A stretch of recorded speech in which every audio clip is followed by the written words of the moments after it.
Ketua Yayasan Ibnu Hisham Bogor dari 2011 sampai sekarang, Humas IKADI Kota Bogor dari tahun 2012 hingga tahun 2016. Beliau juga pembimbing atau bisa padahal ya. Beliau juga pengisi kajian online grup WA dengan ribuan anggota. Nah, perjalanan dan dakwah beliau bukan hanya di Indonesia, tapi juga sudah ke negara-negara yang lain, yaitu di Hong Kong 2004, di Guangzhou, Cina 2006, Melbourne, Australia 2013, Tokyo dan Fukuoka, Jepang 2017, Singapura, Malaysia, Abu Dhabi, Turki, dan negara-negara lain. Aktivitas beliau mengajar, menulis, dan berbisnis. Beliau ini mengajar sebagai ketua SDIT Fatahila Celengsi Kabupaten Bogor 2019 sampai 2020. Dosen Akademi Kimia Analis Kota Bogor dari 2013 sampai sekarang. Dosen Maktab Salahuddin Bogor dari tahun 2018 sampai sekarang. Dewan Pembina Surau Islamik Homeschooling dari 2020 sampai sekarang. Mengisi 53 majelis taklim wilayah Jabodetabek dan sekitarnya, dan mengisi training sirah nabawiyah di beberapa pelatihan. Beliau juga aktif menulis. Ya, banyak buku yang beliau hasilkan. Beberapa karya diantaranya adalah kontributor majalah Al-Intima 2012 sampai 2019, wartawan majalah Taman Melati dari tahun 1998 sampai 2000, wartawan majalah Islam Sabili dari tahun 2000 sampai 2007. Beliau juga pemret majalah Al-Mujtama 2008-2010, menulis kurang lebih ada 56 judul buku dan akan terus bertambah, 13 diantaranya terbit di Malaysia. Menulis ribuan artikel di beberapa media. Beliau juga aktif berbisnis. Beliau sebagai Direktur Utama PT Lintas Global Wisata, Lintas Travel. Beliau juga owner penerbit Pustaka Al-Bustan. Beliau juga Direktur CV Jaya Inti Persada, Komisaris PT Indana Multi Kreasi dari 2013 sampai sekarang, dan beliau juga mengelola bisnis-bisnis lain maupun baik online maupun yang offline. Insya Allah ya, itu kurang lebih CV dari pemateri kita hari ini, Ustadz Happy Andiam Bustami. Tidak usah berpanjang kalam, langsung saya serahkan kepada Ustadz. Tafadhol Ustadz. Tafadhol Mas. Bismillahirrahmanirrahim. Assalamualaikum warahmatullahi taala wabarakatuh. Waalaikumsalam warahmatullahi. Alhamdulillah, assalatu wassalamu ala Rasulillah wa ala alihi wa sahbihi wa mawala. Rabbi shrah li sadri wa yassir li amri wahlul 'uqdatam min lisani yafqahu qawli. Teman-teman sekalian yang tergabung dalam webinar pada siang hari ini, partisipan sementara 144 yang gabung ya, semoga bertahan sampai selesai ya. Ini jam-jam psikologis, jam istirahatnya. Semoga yang tidak mengaktifkan videonya betul-betul hadir ya, secara fisik dan pemikiran ya. Saya semasa pandemi ini banyak sekali pengalaman mengisi kajian-kajian online, termasuk diantaranya mengajar beberapa kampus ya, tak terkecuali alma maternya Kang Ade Wahyu ya, kampus Akademi Kimia Analisis ya. Satu kelas itu ada 60 orang minus non muslim 5 atau 6 orang, jadi sekitar 54-55 satu kelas. Dan saya agak tegas ya, sebab kalau offline ya, bolosnya itu tanda tangan, habis itu keluar kelas nggak masuk lagi, itu bolos ketika kuliah offline. Tapi kalau kuliah online, bolosnya itu ya gabung di Zoom, ya, kemudian audionya dimatiin, videonya di off, setelah itu dia tinggal. Dosennya nggak tahu apakah dia masih berada di lokasi atau tidak ya. Ketawanya gimana ya? Pas perkuliahan selesai, ya, yang lain sudah leave semua, dia belum keluar ya, nggak tahu kemana. Nah, semoga ya teman-teman yang tergabung dalam webinar ini bisa bertahan ya. Ini jam-jam psikologis, jam istirahat sampai nanti jelang jam 3 mungkin insyaallah ya. Baik, teman-teman sekalian, khususnya host kita Kang atau Bang nih, Bang Denny ya. Selama mungkin ya 45 menit atau maksimal 1 jam ke depan ya, kita akan bicara tema yang sangat penting ya, tema yang secara umum ya mungkin berat, tapi saya coba menyampaikan dengan sederhana supaya gampang dipahami pada jam-jam seperti ini ya, tentang akidah ya, tentang akidah Islami, di mana ini menjadi pokok ya, intisari dari ajaran Islam itu ya, sebab ketika seseorang akidahnya bermasalah ya teman-teman sekalian, maka sangat mungkin ya, ibadah-ibadah yang lainnya itu tidak bisa diterima di sisi Allah Subhanahu. Sehingga wajar kalau Luqman al-Hakim ya, seperti dikisahkan oleh Allah Subhanahu wa taala dalam Al-Qur'an surat Luqman, ketika memberikan tausiah, nasihat ya, kepada putranya kala itu. Di antara tausiah nasihat pertama adalah Allah tusyrik billah. Ya, agar tidak mensekutukan Allah. Jadi perintah sholat, yes, itu ada. Tapi belakangan. Ya, Allah tusyrik billah. Ya, agar tidak mensekutukan Allah Subhanahu wa taala. Bagi Rasul SAW juga ya, ketika berdakwah pertama kali di Makkah, ya, sebelum beliau mengajak para sahabatnya mendirikan sholat, ya, sebelum perintah som Ramadan, ya, karena som Ramadan itu turun kepada kaum muslimin ya, ketika terjadi perang Badar atau tahun kedua Hijriah, jauh Nabi menjadi Rasul. Ya. Sholat juga turun ketika peristiwa Isra dan Mi'raj, ya, 10 tahun setelah Nabi menjadi utusan Allah, menjadi Rasul. Ya. Apalagi haji dan umrah itu belakangan. Tapi yang pertama kali diperintahkan oleh Allah Subhanahu wa taala kepada nabinya adalah ya, Allah yusyrika bihi ya, agar tidak mensekutukan Allah dengan sesuatu pun. Ya. Nah, ini akan kita bahas ya, bagaimana konsep akidah Islamnya dalam Islam. Oke, baik teman-teman sekalian. Orang ulama ya, Syekh Asy-Syautut ya, Syekh Asy-Syautut kalau tidak salah dia pernah menjadi salah seorang rektor ya Universitas Al-Azhar, Jami' Al-Azhar di Kairo beberapa puluh tahun yang lalu, membagi muhtawayatul Islam ya, membagi kandungan Islam itu menjadi tiga. Ya. Pertama adalah akidah yang akan kita bahas. Yang kedua adalah ibadah. Kemudian yang ketiga adalah nah, beliau menganalogikan ya, mengkiaskan tiga bagian ini. Laksana pohon. Nah, pohon itu kan kata beliau juga secara umum ya ada tiga bagian. Pertama akar yang menghujam ke dalam tanah, ya. Yang kedua adalah batangnya, ya, batangnya. Kemudian yang bagian yang ketiga adalah dedaunan, ya. Atau mungkin di situ juga ada buah dan ada juga bunga, tergantung pohon apa yang kita sedang bicarakan. Ya. Jadi kalau pohonnya pohon cabai, ya daun dan mungkin bunga plus buahnya. Ya. Tapi ada juga pohon yang tidak ada buahnya, ya. Hanya bunga saja misalnya. Ya. Makanya beliau mengatakan kandungan Islam juga seperti itu. Jadi ada akarnya, itulah akidah. Akarnya, sabitun, ya. Jadi yang akarnya menghunjam ke dalam tanah, akidah. Yang kedua, ya, ada ibadah. Ya. Ibadah ini ya beliau kiaskan dengan batang pohon tadi itu. Ya. Jadi akidahnya akar, batangnya adalah ibadah. Ya.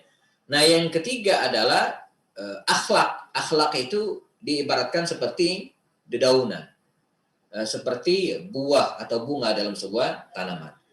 Nah, jadi sebuah pohon yang tidak punya akar yang menghunjam ke dalam, maka dia akan gampang roboh. Atau ada sebuah pohon yang mungkin menarik kita jadikan sebagai filosofi, yaitu pohon bambu. Pohon bambu itu kan luar biasa, menjulang tinggi ke atas, Tapi dalam penelitian atau kemudian secara umum kita bisa lihat, ya, ini pohon kuat kokoh, jarang tumbang gitu ya. Mengapa? Karena akarnya menghujam ke dalam. Karena itu kalau kita perhatikan filosofi bambu itu ya, yang agak lama itu ketika dia menjadi rebung. Ya, rebung itu mengapa dia lama? Sampai saking lamanya bisa dipangkas oleh manusia dan dijadiin sebagai makanan gitu kan? Rebung. Karena dia harus butuh waktu untuk menghujamkan akarnya ke dalam tanah. Setelah menghujam ke akarnya ke dalam tanah, maka dia akan segera naik ke atas, menjulang tinggi dengan berdiri kokoh. Maka pohon bambu itu kalau teman-teman pangkas, dia akan selalu tumbuh terus. Mengapa? Karena akarnya menghujam ke dalam. Bahkan dipangkas berkali-kali dia tumbuh terus sampai harus dibakar gitu kan untuk menghilangkan akar-akar tersebut. Nah, jadi demikianlah muhtawayatul Islam ya, demikianlah kandungan Islam dia ibarat pohon, dan yang akan kita bahas pada kesempatan kali ini adalah akidah, akar dari pohon tersebut ya, akar dari keyakinan seorang muslim. Sebab ketika di ibadahnya bagus, sholatnya bagus, tapi kalau akidahnya bermasalah, bagaimana mungkin diterima di sisi Allah Subhanahu wa taala? Ya. Ada orang yang secara umumnya akhlaknya bagus, ya, sopan santunnya keseharian baik, tapi akidahnya bermasalah. Itu juga tidak akan diterima oleh Allah Subhanahu wa taala. 3 hal ini teman-teman dia tergabung dalam satu kesatuan. Mereka yang punya akidah yang bagus, ya, mestinya ibadahnya bagus. Ya. Mereka yang punya ibadah bagus seharusnya akan melahirkan insan-insan yang memiliki akhlak yang mulia. Akidah ya, akidah Islam ya, kalimat kalau kita rujuk ke bahasa Arab ya, kata aqidatun ya, al-aqidah, al-aqd ya. Al-aqd itu artinya ikatan. Ya. Teman-teman yang sudah melewati masa jomblo ya, sudah tidak jomblo lagi ya, dulu ya pernah melakukan akad nikah, akdun ya. Dari kata inilah akidah itu berasal. Akad, ikatan antara seorang istri dengan seorang suami dalam sebuah perjanjian mitsaq al-gharizah ya. Itu disebut dengan akad. Ketika seseorang melakukan jual beli ya, transaksi, mereka juga terikat dalam sebuah akad jual beli. Ya. Ketika seorang misalnya disumpah untuk menjadi pejabat, untuk menjadi pemimpin, ya, maka ada disebut dengan akdul bai'ah. Ya, di bai'at, ya, diambil sumpah setianya dan kemudian terikat. Nah, jadi mereka yang sudah diambil kesetiaannya, ya, diambil akadnya, itu artinya diterikat. Nah, karena itu kita ya, yang sudah diambil akadnya, akidahnya dalam Islam, kita terikat. Kita terikat dengan aturan-aturan Islam. Jadi jangan bilang gini, ada orang yang ayo sholat sampai kemudian dipaksa gitu kan, atau di negara kita yang belum lama heboh ya tentang SKP 3 Menteri, di mana sebuah lembaga pendidikan gitu kan tidak boleh memaksa ya, siapapun ya untuk mengenakan aturan kostum pakaian apapun. Nah ini kan nggak benar. Kita sebagai muslim gitu kan, itu harus dipaksa. Ya. Sebab tujuan dari pendidikan itu sendiri kan ya, untuk mendekatkan sendiri seseorang kepada Tuhannya, kepada Allah Subhanahu Wa Taala. Gitu ya. Sehingga dia harus dipaksa ikut aturan agamanya. Bagaimana mungkin ada sebuah ajaran yang tidak boleh memaksa orang lain, tidak boleh memaksa penganutnya untuk melaksanakan ajarannya yang wajib, yang wajib. Dan itu dipaksa untuk yang terikat saja, artinya yang muslim, yang non muslim nggak terikat. Ini makna akad. Jadi jangan sampai bilang kenapa kita nggak boleh maksa orang sholat gitu kan dengan dalil la ikraha fid din. Ya, nggak boleh seorang ayah memaksa anaknya supaya sholat karena la ikraha fid din, tidak ada paksaan dalam agama. Enggak, makna la ikraha fid din itu kita nggak boleh ngajak orang ya supaya masuk ke agama kita dengan paksaan, itu nggak boleh. Tapi kalau orang sudah masuk ke agama kita, maka dia harus dipaksa. Harus ikut aturan, teman-teman sekalian, agama tersebut. Ini disebut dengan akad. Ya, ini disebut dengan akad. Awal salah satu definisi dari akidah itu sendiri. Kemudian yang berikutnya, ini secara bahasa. Jadi akad itu adalah sebuah ikatan kokoh, kuat, dan erat.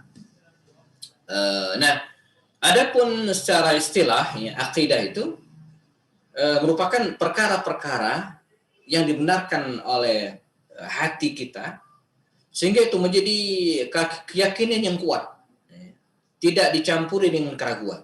Nah, ini definisinya. Jadi sesuatu hal-hal yang menurut keyakinan kita benar gitu kan, keyakinan. Makanya kalau bicara tentang akidah itu adalah hati, urusannya adalah keyakinan, akidah hati, ya, yang kuat dan tidak ragu, ya. Ketika kita menyatakan diri ana muslim, asyhadu an la ilaha illallah, asyhadu anna muhammadar rasulullah, itu artinya apa? Kita sepenuh hati tanpa paksaan, ya, tanpa keraguan meyakini la ilaha illallah, tidak ada Tuhan selain Allah, ya, dan Muhammad utusannya. Kalau masih ada keraguan di dalam hati kita, maka bisa jadi akidah kita tidak sah. Karena itu kita menemukan ada orang munafik, lisannya bersyahadat, lisannya bertauhid, tapi hatinya tidak. Nah, ini yang disebut dengan orang yang munafik. Di dalam hatinya, ya, ada penyakit-penyakit yang menyebabkan dia jatuh pada perbuatan syirik, ya. Nah, ini akidah secara umum. Nah, adapun akidah Islamiyah yang sekarang kita sedang bahas, ya, yaitu perkara-perkara hal-hal yang wajib dibenarkan oleh hati kita tadi dengan keyakinan yang kuat, yang bersumber dari ya, Al-Quran, ya, dan sunnah Rasulullah SAW sesuai dengan pemahaman yang diajarkan oleh para ulama, ya, bersumber dari Al-Quran dan hadis. Nah, jadi ini secara umum definisi dari akidah ini, teman-teman sekalian, akidah Islamiyah. Dan nanti ada istilah lagi, akidah Islamiyah sesuai dengan Ahlus Sunnah wal Jamaah, ya. Istilah Ahlus Sunnah wal Jamaah ini sendiri, kalau kita runut sejarahnya, sudah ada sejak zaman para sahabat.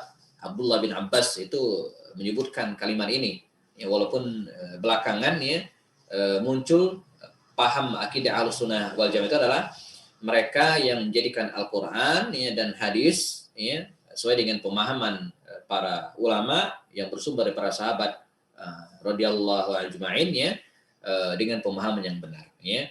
Jadi menjadikan Al-Quran dan hadis-hadis Rasul sebagai sumber hukum, ya, sesuai dengan pemahaman para ulama dulu, para ulama salaf, para ulama yang hidup, ya, pada jeda generasi-generasi awal, ya, setelah wafatnya Rasul Shallallahu Alaihi Wasallam. Nah, baik. Kemudian yang berikutnya yang perlu dijelaskan juga teman-teman sekalian, beberapa istilahnya dalam akidah ini, ya, ada yang menyebut, ya, akidah ini dengan istilah tauhid, ya, tauhid. Beberapa buku menyebutkan judul bukunya itu bukan akidah tapi tauhid. Jadi nama lain dari akidah itu adalah tauhid. Mengapa disebut tauhid? Kalimat at-tauhid, wahada yuwahhidu tauhid, itu artinya mengesahkan Allah, ya, menganggap Allah satu-satunya zat yang, ya, layak disembah, harus disembah, diakui sebagai pencipta alam semesta ini, dan memiliki nama-nama yang mulia. Nah, ini kategori tauhid. Karena itu ulama sebagian membagi tauhid ini kan menjadi 3. Ya. Sekali lagi ini bukan fix dari Rasul, tapi ijtihad sebagian ulama. Artinya kalau ada ulama lain yang membagi dengan pembagian lain, ya, monggo silakan. Ini sebagian saja. Misalnya, ya, ada yang mengatakan ada tauhid rububiyah, meyakini bahwa Allah satu-satunya zat yang menciptakan alam semesta, mendesain, mengatur, ya, semesta alam ini, termasuk mendatangkan penyakit, menghilangkan penyakit. Corona ini atas perkenan Allah, ma asaba min musibatin illa biidnillah. Ini disebut dengan keyakinan tauhid rububiyah, ya, takdir, ya, yang menentukan, ya, takdir seseorang. Nah, kita yakin ini Allah, ya. Yang kedua tauhid uluhiyah. Apa itu? Meyakini Allah satu-satunya zat yang boleh disembah, ya. Makanya orang-orang kafir Quraisy dulu, teman-teman sekalian, ada yang bertanya ke saya, Ustaz, itu orang-orang kafir Quraisy itu bukannya mereka sudah beriman kepada Allah sebelum Nabi dilahirkan? Maksudnya, saya bilang, ya, bahkan di antara mereka banyak yang menamakan anak-anak ini dengan Abdullah, ya kan? Ayah Rasul sendiri kan namanya Abdullah. Abdullah apa artinya? Hamba Allah. Ya. Kalau kita lihat film-film zaman dulu ya, misalnya film Omar yang pernah tayang di sebuah televisi swasta, itu Abu Jahal kan kafir. Abu Lahab kan kafir, nggak pernah masuk Islam. Tapi kalau mereka bersumpah, ya, itu wallahi, demi Allah. Ya, tebal lagi, ya, bukan wallahi, bukan. Ya, wallahi, tebal, Arab. Gitu kan. Nah, jadi apakah mereka beriman kepada Allah? Berarti mereka beriman dong. Ya. Kenapa disebut kafir? Ya.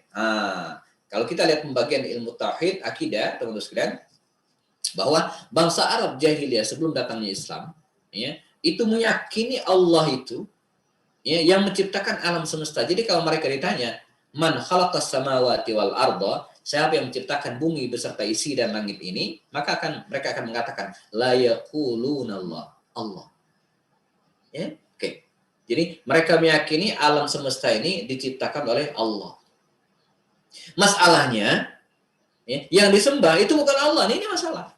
Yang disembah siapa? Al-Latta, Manna, Uzza, dan ya ada 360 berhala yang ada sekitar Ka'bah pada waktu itu. Jadi Tuhannya Allah, tapi nyembahnya bukan Allah.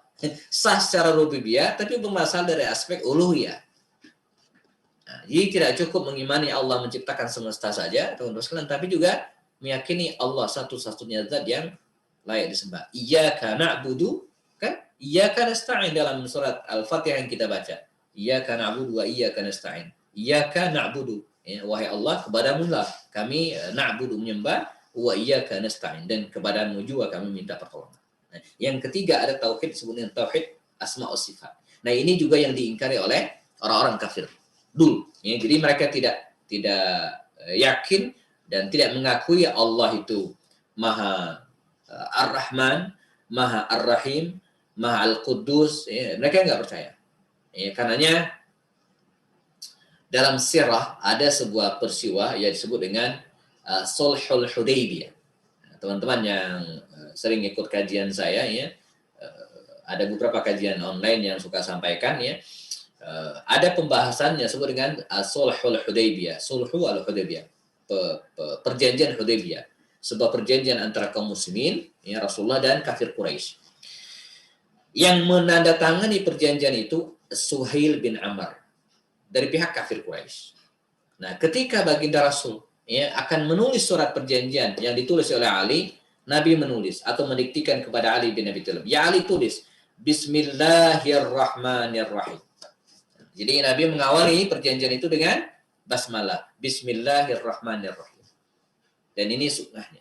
Apapun pekerjaan kita yang baik-baik, ya, nabda atau ibda'u bil basmalah, mulai dengan bismillah.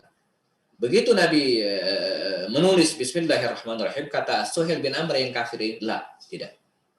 Ya. Kami tidak meyakini Allah itu Ar-Rahman, dan kami tidak meyakini siapa itu Ar-Rahim. Dia nggak ngakuin Ar-Rahman Ar-Rahim. Kan sifat mulia Allah. Mereka nggak mengaku. Maka akhirnya apa? Bal, tetapi tulis, kata dia. Yang menyebut, ya, akidah ini dengan istilah al-iman. Iman. Ya, ya. Maka ada iman, ada Islam. Oke, ya. Iman, ya, itu akidah. Ya. Islam itu ibadah. Ya. Coba kalau kita perhatikan rukun iman ada 6, ya. Nah, itu kan semua berhubungan dengan akidah. Ya. Al-imanu billah, beriman kepada Allah. Ya. Yang kedua apa? Al-imanu bil malaika, dengan iman kepada malaikat. Al-imanu bir rusul, dengan para rasul wal anbiya. Al-iman bil kutub, dengan kitab-kitab yang pernah turunkan oleh Allah Subhanahu wa taala. Al-imanu bil yaumil akhir, dengan hari akhir, ya. Al-iman, ya, bil qadar, dengan qadar, ya, dengan takdir khairihi wa syarrihi, baik takdir itu baik ataupun takdir itu buruk. Nah, ini kan masalah akidah semua, ya. Sementara rukun Islam, ya, yang pernah kita hafal waktu SD, dan ini bersumber dari hadis sahih dari Rasul SAW, ya, muatan rukun Islam itu ibadah, ya, yang tergabung dalam pertama, ya, syahadat, ya, sholat kan ibadah, saum, ya, yang ada yang mendahulukan zakat dulu, lalu kemudian terakhir haji, semua ibadah. Nah, ini istilah yang lainnya untuk akidah. Jadi akidah ada juga menyebut dengan tauhid, ya, ada disebut dengan al-iman. Al-iman itu dia berhubungan dengan hati al-imanu ya, at-tasdiq bil qalb ya, meyakini dengan hati, lalu kemudian diucapkan dengan lisan kita, teman-teman sekalian, ya, dan kemudian al-amal bil jawarih, dan kemudian diamalkan. Jangan bilang begini, ayo pakai jilbab, yang penting imankan di hati. Enggak cukup, ya, tidak. Ya, iman itu ya start dari hati, yes, tapi aplikasinya itu muncul dalam keseharian seseorang. Nah, ya, maka iman itu kesempurnaannya dia bukan hanya di al-qalbi tadi itu, tapi harus praktekkan dengan al-jawarih, dengan anggota tubuh ya, yang tergabung dalam ibadah-ibadah yang kita lakukan ya. Kemudian istilah yang lainnya ada yang menyebut misalnya al-fiqhu al-akbar. Ya, ada yang mengatakan akidah ini ya masuk dalam bab ya, al-fiqhu al-akbar atau fikih akbar. Nah, ini karena itu Imam Abu Hanifah rahimahullah yang wafat pada tahun 150 Hijriah itu pernah nulis ya, buku ya, judulnya Al-Fiqhu Al-Akbar. Ya. Kontennya apa? Isinya apa? Ya, seputar akidah. Al-Fiqhu Al-Akbar seputar akidah ya. Kemudian ya ada juga yang menyebut dengan usuluddin ya, usulu ad-din. Usul-usul agama. Makanya kalau kita bicara tentang khilafiyah, perbedaan pendapat, kalangan ulama fikih itu kan suka mengatakan bahwa khilafiyah masalah furu' gitu kan, masalah ibadah dan seterusnya itu suatu hal yang dibolehkan.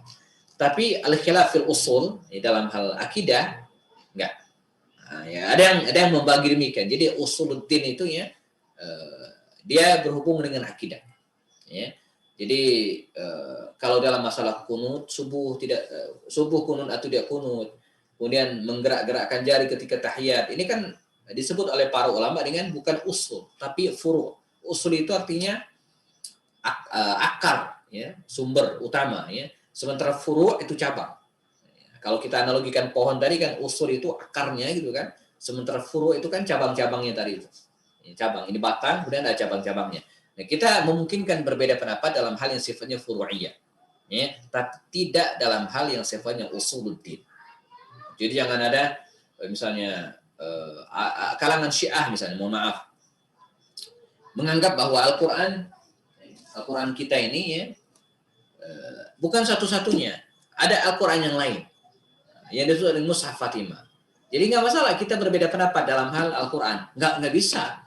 Orang yang meyakini ada Al-Quran lain selain ini itu nggak benar, ya. Atau misalnya meyakini sebagian Al-Quran gitu kan. Jadi dari 30 juz ini dia cuma yakin 2/3, 20 juz, yang 10 juznya menurut dia ya diragukan. Ini nggak benar, karena ini masalah usuluddin, ya.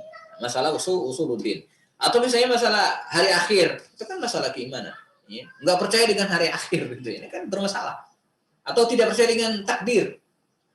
Sederhana. Nah, sekarang wabah corona ini menguji ya keimanan kita kepada takdir.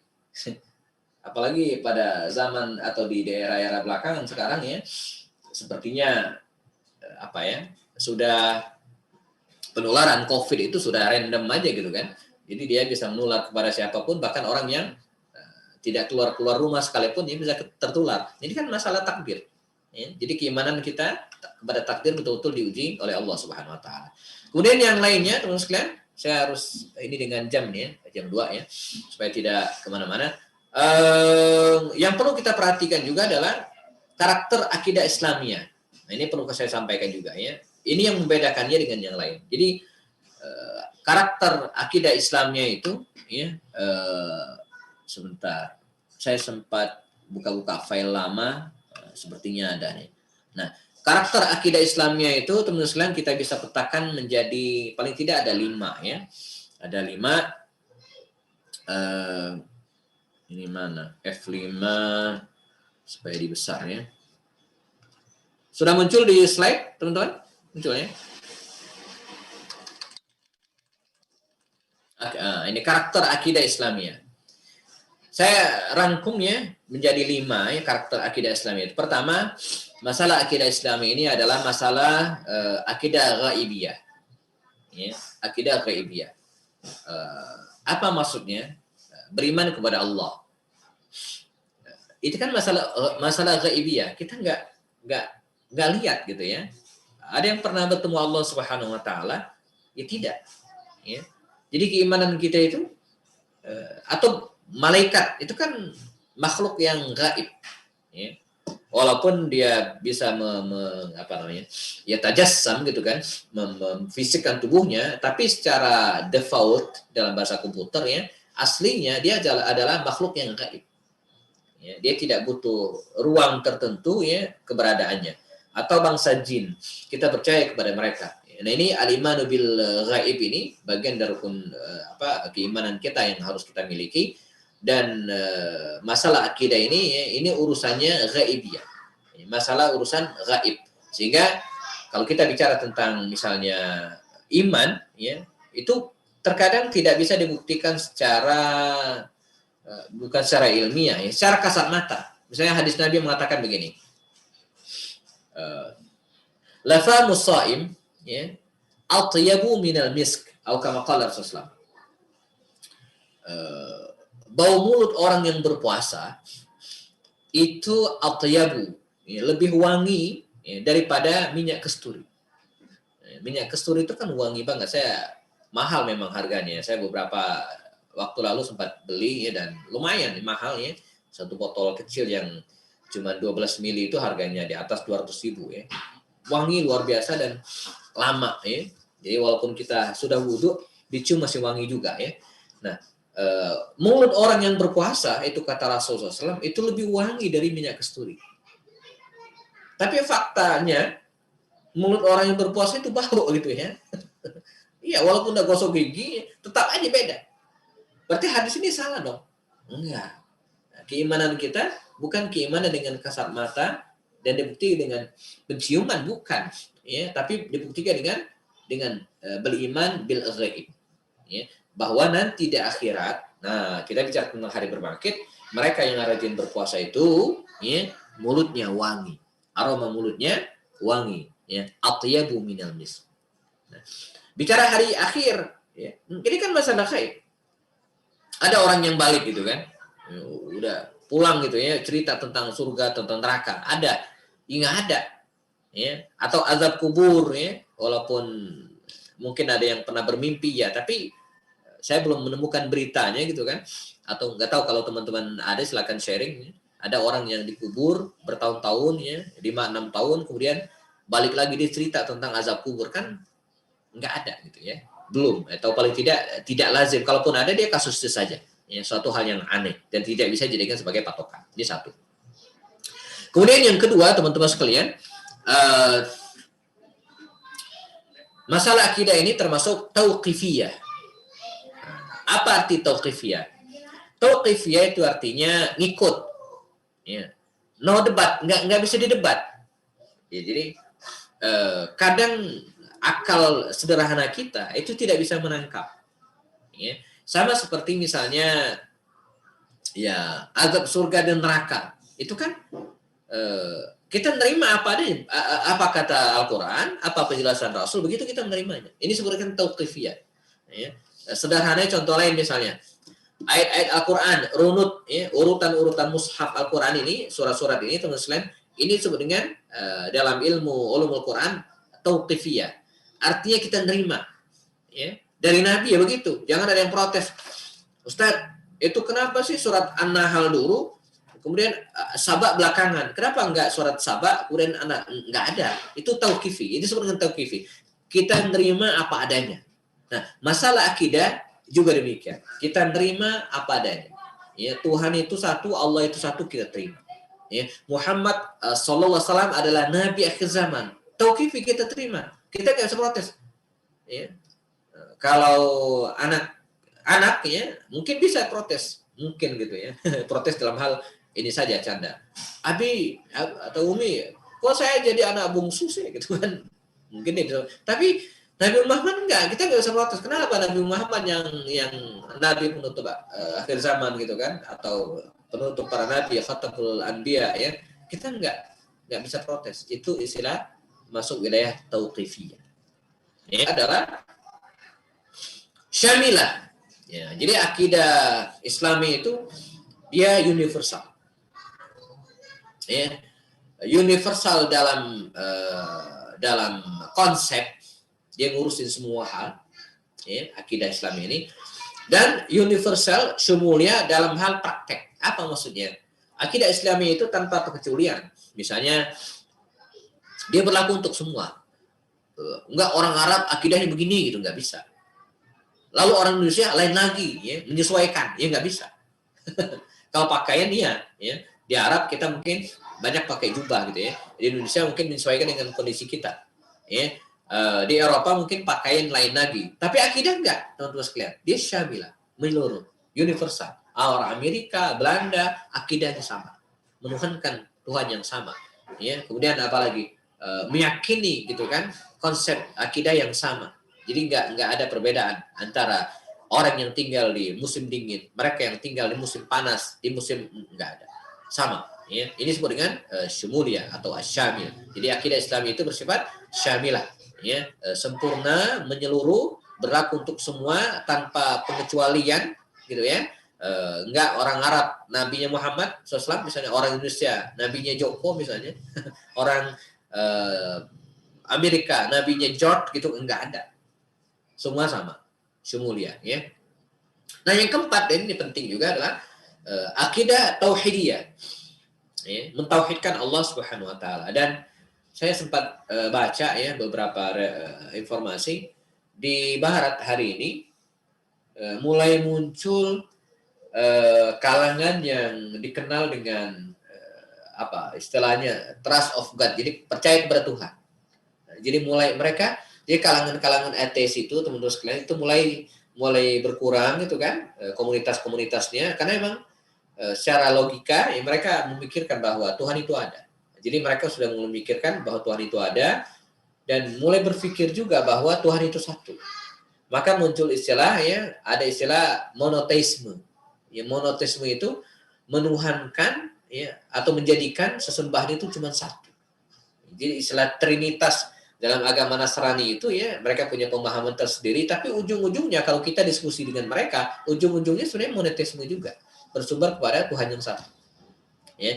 Nah, tetapi ya, istilah monoteisme dalam konsep Eropa ini agak ini sedikit ya, supaya gampang, supaya agak dalam ya. Monoteisme dalam istilah-istilah pemikiran Eropa Barat, dalam konsep Barat itu beda dengan tauhid. Jadi monoteisme itu menuhankan, ya, menjadikan Tuhan yang satu. Siapa Tuhannya ya? Siapa aja dan apa aja. Yang penting satu. Dalam Islam enggak. Ya. Ada istilah lagi kalau dalam ilmu kalam atau ilmu filsafat bahkan itu ada disebut dengan monoteisme mutlak. Nah, tauhid itu monoteisme mutlak. Jadi menuhankan Tuhan yang satu dan itu Allah. Ini disebut dengan akidah tauhidiyah. Ya, semua bersumber dari Allah. Kita akan kembali kepada Allah Subhanahu wa taala. Dan ini kita ucapkan ketika ada yang mendapatkan musibah. Inna lillahi wa inna ilaihi raji'un. Tidak ada yang lain. Terakhir yang berikutnya adalah furqaniyah. Akidah Islamiyah itu bersifat furqaniyah, membedakan antara hak dan batil. Tidak ada toleransi, ya, antara kalau kita bicara tentang keyakinan. Makanya dalam hal muamalah, teman-teman Islam, kita sangat boleh membaur dengan non-muslim. Dalam hal muamalah. Ya, dalam hal keseharian kita bisa berbisnis bersama, jual beli bersama, bergaul bersama, ya, di tetangga kita non-muslim, boleh, nggak masalah. Tapi dalam hal akidah, no, tidak. Di situ harus ada ya, antara al-haq dan batil. Ya, maka Al-Quran surat Al-Maidah bahwa kalangan, ya, rekan-rekan kita dari kalangan Nasrani itu disebutkan oleh Al-Quran sebagai orang yang aqrabahum mawaddatan, orang yang dekat kasih sayangnya. Jadi dalam sirah An-Nabawiyah, hubungan antara Rasulullah SAW dan orang-orang Nasrani itu sangat dekat. Ya, dengan Waraqah bin Naufal, ya, dengan Raja Habashi atau Raja Habasya, ya, yang itu kan non-muslim, Nasrani, dekat. Bahkan kaum muslimin dipersilakan hijrah ke situ. Atau siapa lagi? Raja Mesir, ya, Raja Muqawqis, itu hubungan Rasul dekat dan dipuji oleh Rasul, ya. Jadi Kristen Koptik itu dipuji oleh Rasulullah SAW. Dan ketika Nabi mengirimkan utusan, ya, kepada Raja Muqawqis ini, ya, Raja Mesir yang Nasrani ini, dia mengirimkan hadiah yang luar biasa kepada Rasul SAW. dua orang wanita di antaranya adalah Maria Al-Qibtiyah yang kemudian dinikahi oleh Rasulullah. Jadi hubungan Nabi dengan Raja Romawi, Raja Romawi Heraklius ketika menerima surat Rasulullah SAW itu diterima dengan sangat baik, walaupun dia akhirnya tidak masuk Islam. Nah ini berbeda hubungan Rasulullah dengan orang-orang Persia yang beragama Majusi, menyembah api, itu keras. Ketika Nabi mengirimkan surat kepada Raja Persia, dirobek-robek oleh dia. Dia merasa tersinggung ketika Nabi mengatakan bahwa surat ini min Muhammadin Rasulillah ila azim Faris. Dia tersinggung dengan kalimat bahwa Nabi mendahulukan namanya daripada nama dia. Nah, jadi namun demikian teman-teman, walaupun hubungan baik dengan non-Muslim atau dengan agama Nasrani, tapi kita harus ada pembatas. Maka Al-Quran mengatakan dalam surat Al-Maidah ayat 72, 73, laqad kafara alladziina qalu innallaha huwal masihu ibnu Maryam. Sungguh telah kafir. Beda. Mereka yang mengatakan bahwa Isa itu Tuhan putra Maryam. Laqad kafara alladziina qalu innallaha salisu salasa. Sungguh telah kafir orang yang mengatakan bahwa Tuhan itu, Allah itu Trinitas. Jadi walaupun hubungan kita baik secara muamalah, tapi urusan ada furqan, gitu ya. Kemudian yang berikutnya karakter, karakter sudah ya. Nah, beberapa referensi teman-teman dalam belajar akidah ini banyak ya. Antara lain misalnya ini yang saya punya saja ya, ada buku Lum'atul I'tiqad ya, karangan Imam Ibnu Qudamah. Ini sudah banyak diterbitkan ya, versi Indonesia juga ada. Ini saya ingat waktu kuliah dulu salah satu buku yang saya terjemahkan ini ya, Lum'atul I'tiqad Al-Hadi ila Syabil Ar-Rasyad ya. Yang disyarah oleh Imam Ibnu Rajab, yang ditulis ditulis awalnya oleh Imam Ibnu Qudamah.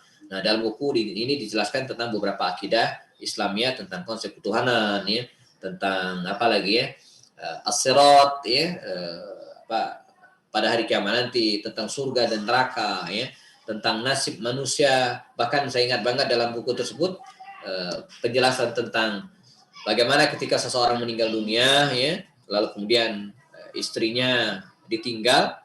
Nah, nanti ketika di akhirat apakah mereka bersama di surga atau tidak?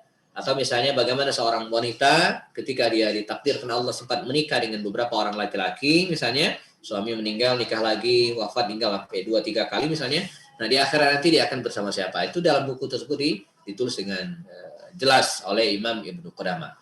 Demikian juga dengan yang ditulis oleh Imam Ahmad bin Hanbal, Ushul Sunnah, ya, juga berkaitan dengan akidah ya. Dia bicara tentang hari kiamat ya, bicara tentang yaumul ba'ats ya, tentang keimanan kepada Allah Subhanahu wa taala, kepada para rasul ya. Dan yang buku yang lain juga ada Al-Irsyad ila Sahih I'tiqad, juga bicara tentang akidah. Ini beberapa buku ya yang banyak tersebar di Indonesia, walaupun dengan syarah yang berbeda-beda. Yang terakhir Al-Aqidah Tahawiyah, ada beberapa ada 2 jilid kalau tidak salah. Ini juga bicara tentang akidah. Nah, jadi sebagai penutup teman-teman sekalian, kalau kita bicara tentang akidah ini suatu hal yang sangat penting, dan bahkan dalam dunia pendidikan ya, mestinya ini mendapat perhatian besar. Ketika dalam pendidikan anak misalnya, ini harus didahulukan ya, akidah. Walaupun dengan cara ya, dengan dengan teori dengan tahapan ya, yang menyesuaikan dengan usia. Maksud saya gini, saya juga pernah ditanya oleh jamaah pengajian ya, Ustadz, mengajarkan akidah kepada anak itu penting ya, tapi gimana caranya? Nah, ini kita bicara teknis sedikit ya. Bagaimana mengajarkan akidah, konsep ketuhanan ini kepada anak-anak, misalnya anak-anak SD, anak-anak kelas, bahkan mungkin TK gitu kan. Gimana? Masa kita bilang anak-anak tauhid itu ada 3. Bingung saya jelaskan ke teman-teman, belum tentu nyambung semua gitu kan. Nah, gimana ke anak-anak? Jadi caranya dengan cara praktek langsung. Jadi yang bisa praktek langsung itu bukan hanya sholat. Selama ini kan kita praktek langsungnya ibadah. Ya, padahal seharusnya dalam hal akidah, tauhid itu praktek langsung bisa juga. Gimana caranya? Misalnya dengan cara membiasakan mereka berdoa. Jadi dengan membiasakan mereka berdoa itu, teman-teman sekalian, secara tidak langsung kita mengajarkan tauhid kepada mereka. Sebab ketika mereka berdoa kepada Allah Subhanahu wa taala, itu artinya mereka sudah kita link dengan Allah. Dan itulah tauhid. Dan faktanya nanti ketika anak-anak kita biasakan berdoa, ya, ketika dia punya masalah maka dia langsung ingat Allah. Ya. Jadi dalam kondisi apapun berdoa. Yang lainnya misalnya berzikir, ya. Berzikir walaupun doa dengan zikir mirip-mirip, ya, berzikir, ya. Itu juga bagian dari cara kita mendekatkan diri, mendekatkan anak-anak kepada akidah yang benar. Dan tak kalah penting adalah yang membiasakan mereka ibadah sejak kecil. Ya. Itu juga bagian dari cara kita mendekatkan mereka kepada Allah Subhanahu wa taala melalui akidah yang benar. Nah, ini yang bisa disampaikan pada siang hari ini, teman-teman sekalian. Kita ada waktu nanti mungkin sampai jam 2:30 lewat, maksimal jam 3, ya. Jika ada pertanyaan bisa langsung di chat Zoom, ya, di kolom chat, ya, atau buka audio, ya. Bisa juga langsung. Nah, inilah pentingnya kita webinar ini pakai Zoom, ya, supaya ada interaksinya, gitu, ya. Sebab kalau mau satu arah, ya saya pakai YouTube aja, teman-teman dengerin gitu kan. Nah, ini kan enggak, supaya ada interaksi, ada masukan, dan kemudian mungkin pertanyaan dari teman-teman sekalian bisa disampaikan. Sementara demikian, ya, Kang Denny, saya cukupkan, silakan kalau ada pertanyaan. Saya akhiri sementara. Billahi taufik. Assalamualaikum warahmatullahi wabarakatuh. Waalaikumsalam warahmatullahi wabarakatuh. Jazakallah khair atas ilmu yang diberikan. Ya, bagi ikhwah fillah bagi peserta yang ingin bertanya kepada Ustadz, monggo dipersilakan. Atau ingin langsung membuka video call, ya. Silakan.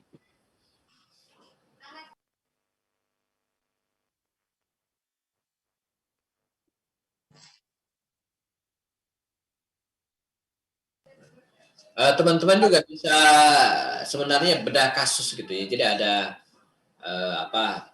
masalah baik dalam keseharian dia alami pribadi ataupun orang lain, kita bisa bedah, ya.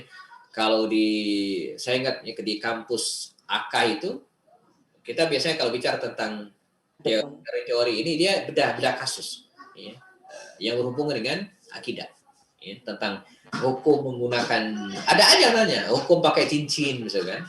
Karena ada orang yang pakai cincin, begitu cincinnya ketinggalan di rumah dia merasa sial gitu kan, atau merasa nggak pede. Nah, ini kan harus kita luruskan juga, ya. Oke, mangga, silakan. Atau dari Anda dulu, Ustaz, sambil menunggu pertanyaan yang lain. Mangga, silakan kan ini. Ustaz, apakah benar seluruh Syiah itu keluar dari Islam, bukan Islam? Karena ada beberapa yang mengatakan bahwa Syiah itu tidak seluruhnya keluar dari Islam. Ada beberapa yang merupakan Muslim. Apakah itu benar, Ustaz? Oke, baik. Ya,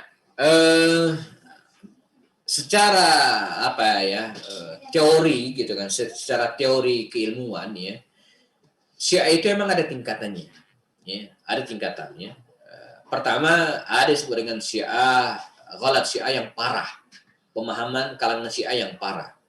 Mereka mengatakan bahwa Jibril itu salah wahyu, ya, mestinya ke Ali, bukan ke Muhammad SAW. Ini parah.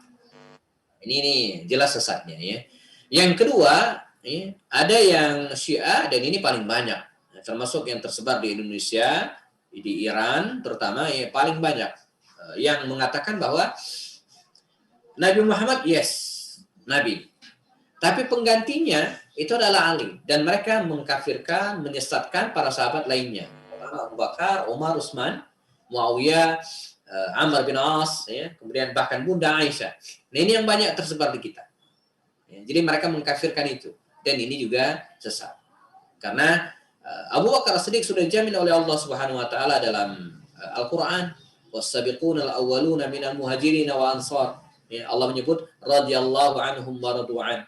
Dan kemudian demikian juga dengan para misalnya sahabat Aisyah, ya, Aisyah juga dijamin dalam surat ketika bicara tentang hadisul ifki, ya, dijamin oleh Allah Subhanahu wa taala. Nah, mereka mengkafirkan para sahabat Nabi ini. Nah, ini golongan yang kedua. Nah, golongan yang ketiga ini mungkin barangkali yang dianggap tidak sesat tadi, ya, mereka menganggap bahwa Allah betul menurunkan wahyu kepada Rasulullah Muhammad SAW, ya, dan mengakui keutamaan-keutamaan para sahabat Nabi yang lain dan tidak mengkafirkan mereka. Hanya saja mereka mengatakan sahabat Nabi yang paling afdol adalah Ali. Ya, jadi ini pemahaman mereka. Yang lainnya relatif sama. Nah, yang Syiah yang ketiga inilah, ya, yang barangkali oleh sebagian ulama sah, tidak bermasalah. Bahkan Imam Al-Bukhari dalam banyak keterangan dikatakan, ya, masih mengambil hadis-hadis dari kalangan ini. Artinya tidak sesat. Mereka mengatakan bahwa Ali bin Abi Thalib sahabat Nabi yang paling utama dibanding dengan yang lainnya. Kalau pemahaman kita secara umum dalam kitab Fathul Bari yang ditulis oleh Ibnu Hajar Al-Asqalani dan kitab-kitab Ahlus Sunnah wal Jamaah lainnya mengatakan bahwa afdal sahabati ba'da Rasul Abu Bakar. Ya, sahabat Nabi yang utama setelah Rasulullah adalah Abu Bakar Siddiq. Nah, kalau pemahaman Syiah tadi tidak, dia pemahamannya Ali bin Abi Thalib. Ini yang mungkin dianggap tidak sesat. Lalu bagaimana kita menyikapinya? Ya, yang terbanyak beredar di dunia hari ini justru yang kedua. Kalau yang pertama mungkin di kalangan terbatas saja lah. Tapi yang kedua ini yang banyak. Ini yang banyak. Ya, termasuk di Indonesia. Mereka mengutuk Muawiyah, mengkafirkan Muawiyah, mencaci maki Bunda Aisyah. Nah, ini nggak benar. Tidak bisa dibenarkan. Jadi kalau bicara tentang Syiah, ya kita bicara pemahaman mereka yang umum. Nah, sehingga dalam konteks Indonesia ya tidak bisa diterima. Ya, tidak sesuai dengan akidah dan pemahaman kita. Kita berpaham Ahlus Sunnah wal Jamaah dan mereka berpaham Ahlu al-Bid'ah. Artinya yang mengada-ada. Jadi kalau bicara tentang bid'ah, justru orang Syiah itu penganut bid'ah karena mereka mengada-ada. Mengada-ada sesuatu yang tidak ada. Bid'ah itu kan itu artinya dalam hal akidah. Baik, ada lagi? Ini ada beberapa pertanyaan dari teman-teman Zoom. Itu dari Arif Rahman. Bismillahirrahmanirrahim. Assalamualaikum Ustadz, Ana izin bertanya, mengapa di Indonesia banyak sekali umat Islam dari segi tauhid uluhiyah cukup kurang? Ana juga mau bertanya, mengapa saat pandemi ini kefuturan dalam ibadah semakin meningkat dan dapat menular di kalangan para pendakwah? Oke, baik. Saya mungkin biar efektif, saya sambil lihat chat ya. Mungkin ada yang sama ya atau mirip ya pertanyaannya ya.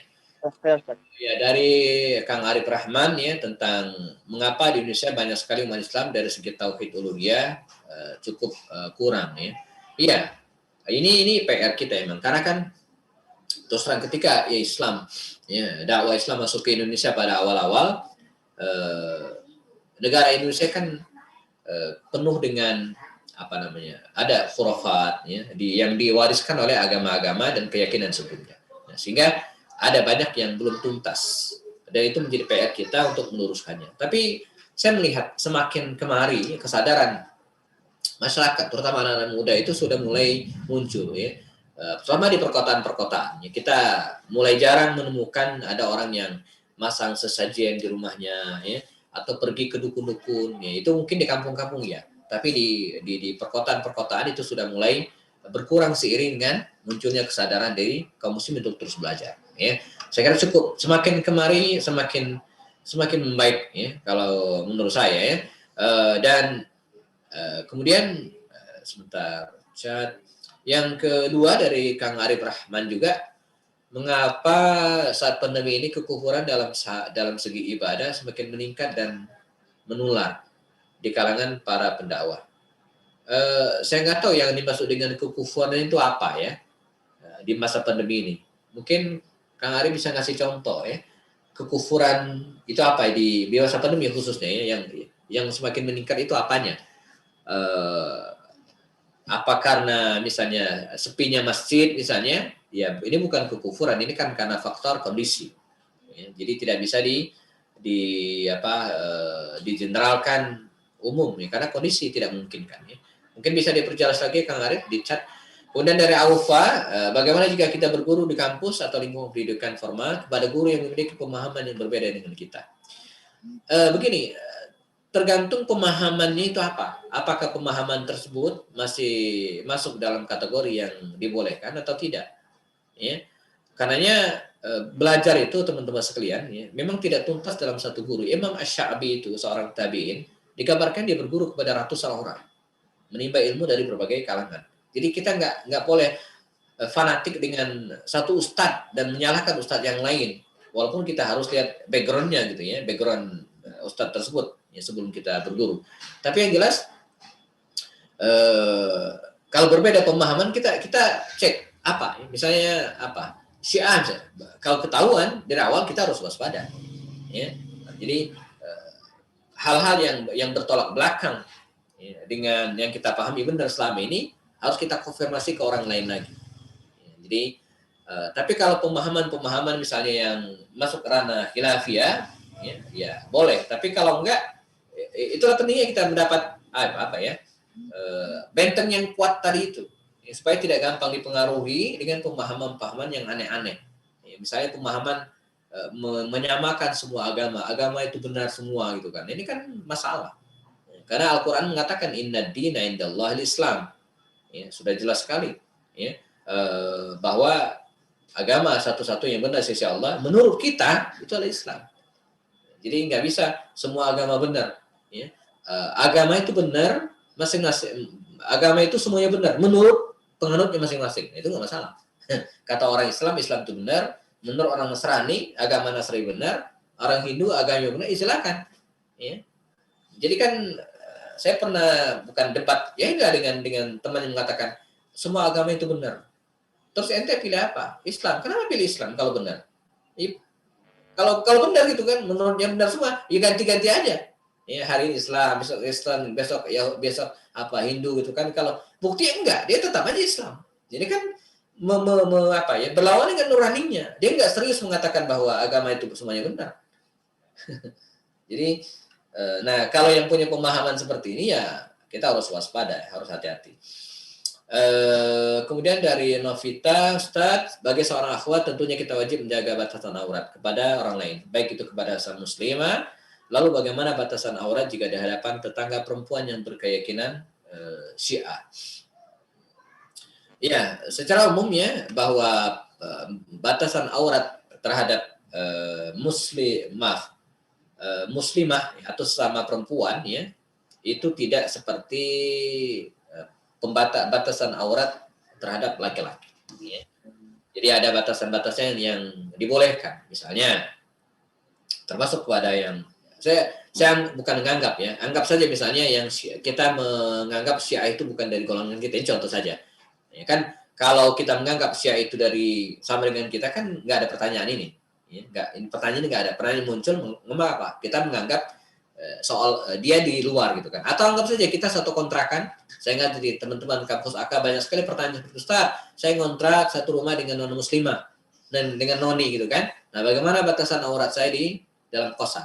Kalau di luar kan jelas betul aurat full, tapi kalau dalam rumah kan kita bareng ya.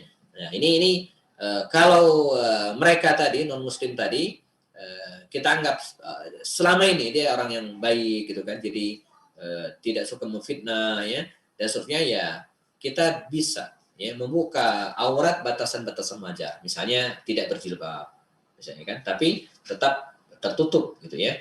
Tapi kalau kita khawatir dengan hal tersebut, jangan-jangan mohon maaf kita lagi tidak berjilbab, lagi tidur misalnya difoto dan di share. Nah ini kan gawat gitu ya, harus kita waspada. Tergantung kondisi tadi itu ya. Tapi secara asal boleh ya, kita membuka sebagian aurat kita di depan wanita gitu kan, tetapi ya, harus tetap waspada. Kemudian mana tadi dari lumayan banyak juga. Novita sudah, Agil Reski. Saya ingin bertanya mengenai Ahlus Sunnah Asy'ariyah mengenai sifat Isrun 20, bagaimana menyikapi Ahlus Sunnah wal Jamaah Asy'ariyah yang disesatkan dalam beberapa golongan tertentu, dan minta penjelasan Ustaz mengenai Muktamar Ahlus Sunnah di ceknya. Ya, tentang begini teman-teman sekalian, ini masuk wilayah ijtihadiyah ya. Saya tidak ingin menyalahkan karena nggak salah juga ya. Ini bagian sama seperti pembagian tauhid menjadi 3. Ini kan ijtihadiyah. Ada yang membagi yang lain silakan. Karena Nabi nggak pernah baginya gitu kan. Ini untuk memudahkan kita aja. Ya, ada yang menambahkan nanti tauhid mulukiyah dan seterusnya, itu silakan saja. Ini memudahkan. Sama seperti misalnya yang teknis saja misalnya tahsin. Kan Nabi nggak pernah mengajarkan bahwa nun mati ketemu waw itu idgham bihuna, kan nggak pernah. Ya. Makanya ada perbedaan misalnya masalah qalqalah, ada qalqalah kubro dan qalqalah sughra, itu yang mana? Kan Nabi memang nggak pernah ngajarin. Nabi cuma membacakan Al-Quran dengan benar, nah belakangan disusun oleh para ulama. Nah, termasuk juga masalah akidah ini untuk memudahkan kita memahami, maka disusun oleh para ulama.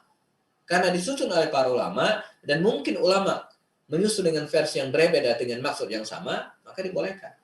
Ya. Termasuk sifat-sifat Allah tadi itu, yang isrun, yang 20, ya, dan itu. Ya, selagi sifat-sifat tersebut tidak berlawanan dengan Al-Quran dan hadis, dan tidak hanya membatasi pada sifat-sifat itu saja, ya boleh saja. Tapi kalau membatasi pada sifat-sifat tersebut dan mengabaikan yang lain, nah ini yang nggak benar. Ini yang tidak benar. Tapi nggak wajib juga kita ngikutin yang itu. Jadi, kalau nggak hafal sifat 20 kafir, ya enggak juga gitu ya.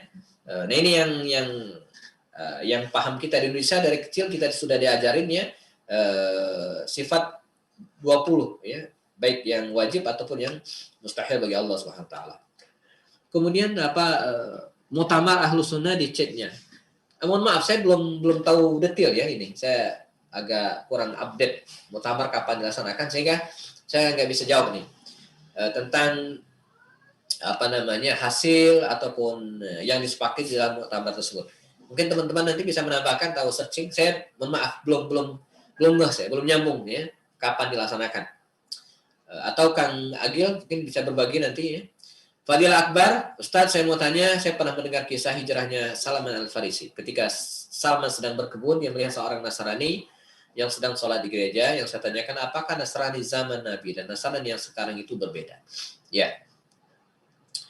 Secara umum ya, pemahaman Nasrani di kalangan Rasulullah dan sekarang ya, itu tidak jauh berbeda. Bahkan disebutkan oleh Al-Quran.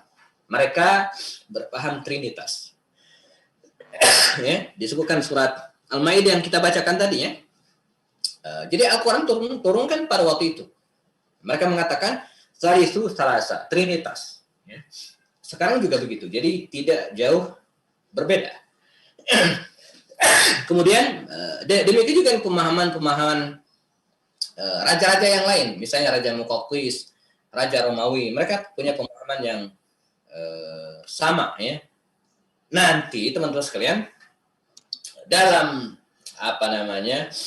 ajaran internal mereka itu ada sekte-sektenya. Nah, ini ada muaranya gitu kan. Nah di bawahnya kan ada sekte-sektenya. Nah itu mungkin berbeda. Ya. Sekarang mungkin ada sekte misalnya sekte Yahova atau Ortodok, Kristen Ortodok Syria, atau misalnya apa lagi ya saya nggak ini di belakang kan ada di zaman Nabi tentu nggak ada yang Kristen Katolik Protestan kan nggak ada. Itu nggak ada. Itu kan pembagian pada zaman sekarang ya, di zaman Nabi nggak ada. Mereka pokok ajaran mereka adalah ya menuhankan Yesus, menuhankan Isa alaihissalam yang disebut oleh Allah dengan kalimat innallaha huwal masihu bin Maryam ya. Kemudian dalam ayat berikutnya ya, mereka berpaham Trinitas. Itu intinya ya. Jadi itu pemahaman utama dari kalangan orang-orang Nasrani ya. Dan istilah Nasrani itu sendiri kan dari Al-Quran, An-Nasr ya. Sebuah tempat, Nasran itu sebuah tempat di Palestina yang diyakini tempat kelahiran Nabi Isa alaihissalam. Dari YouTube, Ustadz mau tanya bagaimana orang soleh taat dalam sholatnya, tapi tidak banyak tahu tentang kondisi alam kubur, sirat dan neraka ya. Kemudian yang kedua, apakah seorang bisa dikatakan beriman ketika tauhidnya hanya salah satu dari 3 tauhid saja? Oke. Yang pertama tentang soleh, sholat, taat, tapi tidak tahu banyak tentang alam akhirat mungkin maksudnya, tentang sirat, tentang haud. Yang penting teman-teman sekalian, kita juga tidak perlu juga terlalu mendalam ya urusan-urusan seperti itu. Misalnya ada juga yang begini, Ustaz, saya nggak bisa bahasa Arab. Terus nanti di dalam kubur kan kita katanya ditanya tuh, marbuka dan seterusnya. Tolong dong bikinin teksnya gitu kan. Saya mau hafalin gitu. Nah, ya nggak juga sampai segitulah ya. Insya Allah nanti ketika kita keimanan kita baik, sholat kita baik, walaupun nggak lancar-lancar bahasa Arab, maka di akhirat nanti kita akan diberikan kemudahan oleh Allah SWT. Demikian juga kan pemahaman tentang alam akhirat. Misalnya kita tidak mesti tahu ukuran as-sirat, ya. Kita tidak juga wajib tahu tentang ukuran haud, ya, telaga Rasulullah SAW. Tapi selagi itu bersumber dari Al-Quran, dari keterangan hadis-hadis Rasul, dan kita yakini, walaupun dia termasuk masalah ghaibiyah. Ya. Karena itu dalam hal ini, mengetahui hal-hal seperti ini kan termasuk fardu kifayah. Ya. Jadi tidak semua orang harus paham secara detail, tapi meyakininya ya. Kita yakin bahwa nanti ada surga, nanti ada neraka, bahwa kita nggak mesti tahu nama-nama surga, kan nggak mesti tahu. Coba kalau saya tanya teman-teman, sebutkan 8 nama surga, belum tentu paham semua. Kan? Sebutkan 15 nama neraka. Memang 15 Ustaz, nggak tahu, itu kan nggak wajib. Atau misalnya siapa saja malaikat yang menjaga neraka, taunya kita kan Malik doang. Ya, padahal neraka itu ada beberapa tingkatan. Nah ini kan kita nggak wajib tahu, tapi bahwa kita yakin, ya harus tahu bahwa neraka itu ada, dan bagian dari cara Allah SWT memberikan balasan terhadap orang-orang yang kufur. Iya. Kemudian dari Wan Agus ya tentang apakah seorang bisa dikatakan beriman ketika tauhidnya hanya salah satu dari 3? Ya tidak bisa, tidak sempurna keimanannya ya. Misalnya dia tidak meyakini bahwa Allah itu punya nama-nama yang indah, enggak yakin. Dia enggak meyakini Allah itu Ar-Rahman, enggak meyakini Allah itu Al-Ghafur, enggak meyakini Allah itu Maha melihat, Al-Basir. Ya enggak sempurna keimanannya. Dia kurang. Atau yang fatal lagi ya dia tidak mengimani Allah itu menciptakan alam semesta. Enggak. Jadi tidak bisa dianggap sempurna. Dari Fairuz, bagaimana menyikapi ayat-ayat mutasyabihat mengenai akidah? Wah, ini pertanyaan yang expert gitu ya. Ya. Emang betul teman-teman sekalian, di dalam Al-Qur'an ya fihi mustabihat. Ada ayat-ayat yang mustabihat, ayat-ayat yang multi tafsir, multi pemahaman, dan ini memungkinkan sekali sesuai dengan perkembangan manusia. Ya. Nah, bagaimana kita menyikapi ya kalau ayat-ayat mustabihat yang berhubung dengan ibadah, ya khilaf, dan kita bolehlah, misalnya kalimat lamastum, ya kata lamastumun nisa, ya itu kan ada yang memaknai dengan bersentuhan dengan perempuan, ada yang memahami dengan bersetubuh, dan ini bagian dari khilafiyah. Nah, adapun ayat-ayat yang mustabihat dari aspek akidah, misalnya ini nggak boleh. Ya. Jadi kita harus ngikut pemahaman ya, para ulama dulu sesuai dengan keyakinan kita. Ya, paham ya? Jadi saya memahami tidak apa ya. Kalau saya buka misalnya peluang kita boleh berbeda pendapat, wah ini fatal. Khawatir fatal, walaupun dalam beberapa ayat tertentu dan pemahaman sebagian ulama sangat mungkin. Tapi menurut saya di kalangan yang bukan akademis gitu ya, ini harus ditutup. Ya. Jangan ada perbedaan dalam memahami ayat-ayat akidah. Ya. Ada yang bisa ngasih contoh misalnya apa ya? Yang ayat mustabihat dari aspek akidah ya. Ada yang ngasih contoh? Atau yadullah fawqa aydihim misalnya, tangan Allah, yang maksud dengan tangan itu apa? Ada yang berdasarkan kekuasaan, ada yang enggak, pokoknya tangan aja. Atau misalnya istawa alal arsh, ya mungkin itu maksudnya istawa alal arsh, bersemayam di atas arsh. Arsh itu apa? Istiwa itu apa? Nah ini mungkin yang dimaksud dengan ayat-ayat mustabihat ya. Jadi kita memahami ayat-ayat ini teman-teman sekalian berdasarkan ya, yang difahami oleh para ulama dulu, ya, yang diambil dari Al-Quran dan hadis Rasulullah SAW. Jadi kita nggak ngarang, nggak bikin-bikin sendiri, sesuai dengan pemahaman para ulama. Nah kecuali kita sudah masuk pada tataran expert, doktor, profesor yang mungkin bisa menelaah hal-hal yang lebih jauh, ya sangat mungkin ya, terjadi perbedaan. Dari Kang Arif Rahman, Ustadz futur seperti halnya semakin menurunnya jumlah audiens saat diadakan kajian online. kemudian semakin berkurangnya semangat berdakwah di kalangan kampus, lanjut yang tadi ya, sehingga secara spesifik pendakwah muda di kalangan kampus mengalami futur ya berdasarkan pengalaman. Oke. Ya, oke. Mungkin fenomena ini mungkin tidak bisa digeneralkan gitu ya. Artinya mungkin di kampung-kampung ya fenomena futur, sepinya taklim-taklim ya, sepinya sholat berjamaah, mungkin kita temukan di beberapa wilayah. Tapi di sisi lain teman-teman sekalian marak ya. Saya bicara di luar pandemi dulu ya. Saya di luar pandemi itu bisa mengisi 52 titik majelis taklim, kajian-kajian di beberapa perkantoran. Dia itu luar biasa. Semangat mereka luar biasa. Nah, adapun kondisi pandemi seperti sekarang ya tidak bisa digeneralkan. Ini kondisi tidak normal. Ya. Kondisi tidak normal itu teman-teman sekalian nggak bisa dijadikan kaidah. Ini kondisi nggak normal. Misalnya, saya rutin mengisi di kajian majelis taklim XL, MTXL. Setiap bulan rutin. Dan sekarang enggak. Karena kantor mereka di lockdown. Atau saya mengisi rutin di Becukai. Ya, di Priuk, Becukai Cengkareng, di Rawamangun ada 4-5 kantor Becukai yang saya isi ya. Dan sekarang off semua. Enggak. Terakhir saya khutbah Jumat di Becukai Priuk. Udah mau berangkat. Jam 9.10 saya berangkat. Untung saya WA teman-teman di sana. Hari ini Jumatan seperti biasa saya khutbahnya kan. Kata dia, Afwan Ustaz, mohon maaf. Kita nggak ada Jumatan. Kantor tutup. Ya. 6 orang ruangan itu kena COVID semua. Jadi diputuskan kita sholat di kompleks perumahan masing-masing yang sorry. Jadi nggak ada Jumatan. Ini kan kita tidak bisa sebut ini futur karena kondisinya tidak dalam kondisi normal. Ya. Demikian juga dengan fenomena masjid kita yang tidak full, ya, atau berjarak. Ini nggak normal. Kondisi yang tidak normal. Kita berharap semoga ya COVID ini segera berlalu dan kita kembali ke normal lagi. Ya. Kemudian dari Novi, apakah Asy'ariyah termasuk akidah Ahlussunnah wal Jamaah? Iya. Saya jawab tegas saja iya. Ya. Ahlussunnah wal Jamaah termasuk Ahlussunnah wal Jamaah. Dan di Indonesia sangat berkembang banyak. Ya. Akidah Al-Asy'ariyah Al-Maturidiyah ya. Walaupun sebagian mengatakan banyak catatan. Ya, itu bagian ulama yang menjelaskan gitu kan. Tapi pemahaman secara umumnya akidah Asy'ariyah Al-Maturidiyah yang berkembang di Indonesia ini ya masih masuk kategori Ahlus Sunnah wal Jamaah.